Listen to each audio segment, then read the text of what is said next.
বিশ্বকাপ জয়ের পর যুক্তরাষ্ট্রের প্রেসিডেন্ট ডোনাল্ড ট্রাম্পের সঙ্গে হাত মেলাননি স্পেনের তরুণ তারকা লামিন ইয়ামাল।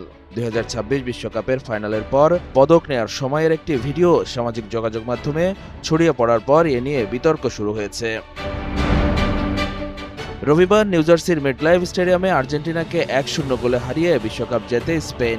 অতিরিক্ত সময়ের ১২০ মিনিটের রুদ্ধশ্বাস লড়াইয়ের পর ১০৬ মিনিটে ফেরান তোরেসের দুর্দান্ত গোলে জয় নিশ্চিত করে স্পেন।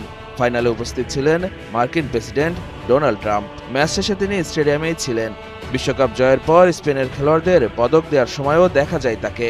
সেই সময়ই আলোচনায় আসেন ইয়ামাল। ১৯ বছর বয়সী এই বার্সেলোনা উইঙ্গার বিশ্বকাপ জয়ের পর ট্রাম্পের কাছ থেকে পদক নেন। তবে ভাইরাল ভিডিওতে দেখা যায় ট্রাম্পের সঙ্গে তার হাত মেলানো হয়নি। যদিও রয়টার্সের ছবিতে দেখা যায় বিশ্বকাপ ফাইনালের পর স্পেনের ফরোয়ার্ড ১৯ বছর বয়সী লামিন ইয়ামালের সঙ্গে হাত মেলাচ্ছেন যুক্তরাষ্ট্রের প্রেসিডেন্ট ডোনাল্ড ট্রাম্প।